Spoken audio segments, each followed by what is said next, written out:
Hello students ये electric current का बहुत ही अच्छा नोट्स है। It will be very useful for you. आप इसको देखिए, लर्न कीजिए। ये बहुत ही उपयोगी साबित होगा आपके लिए। मुझे पूरा उम्मीद है कि ये आपके लिए काफ़ी उपयोगी साबित होगा। करा flow of charge is called electric current. मतलब चार्ज का जो फ्लो होता है उसको हम लोग इलेक्ट्रिक करंट बोलते हैं। इसका ऐसा यूनिट होता है ampere. Quantitatively, current is defined as a rate of flow of charge through a cross section of area of conductor।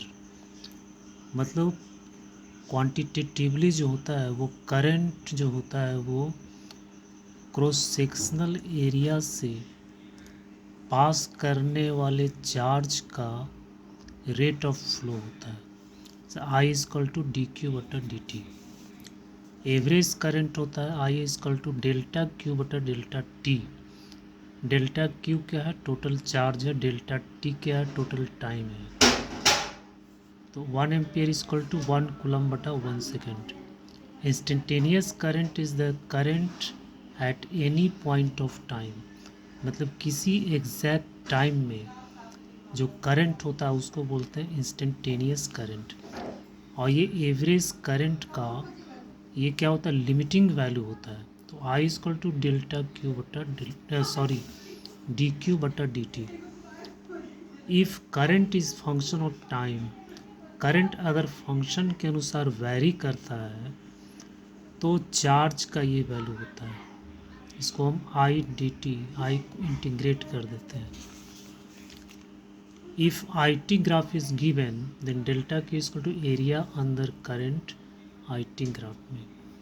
अगर आपको करंट और टाइम में ग्राफ दिया हुआ है तो उसका जो एरिया होता है उससे हमको क्या मिलता है?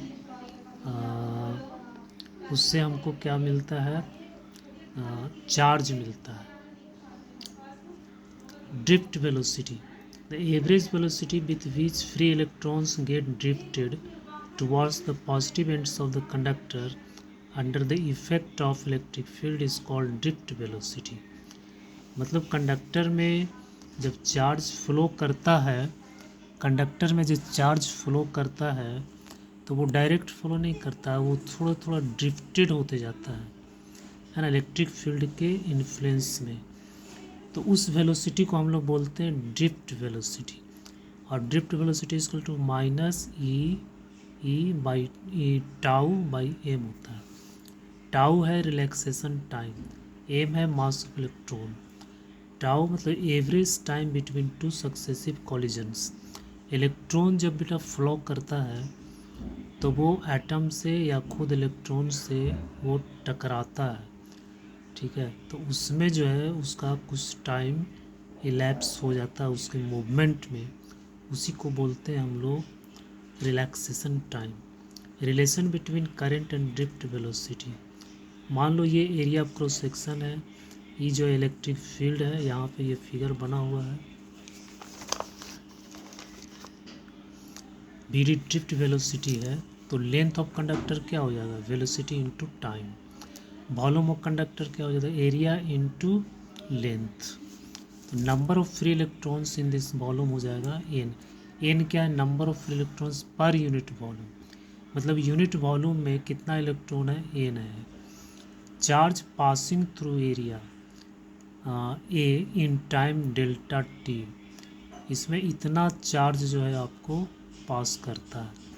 अब तो I equal to delta Q बटा delta T N A V D E.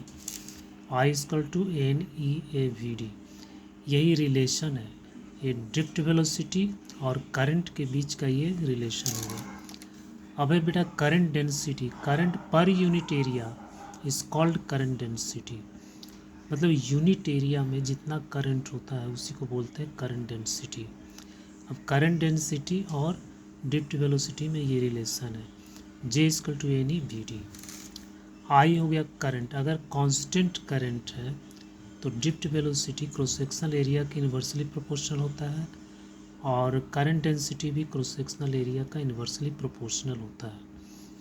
Resistance क्या है? रेजिस्टेंस एक चाल का प्रॉपर्टीज है जिसके कारण करंट के फ्लो का वो विरोध करता है।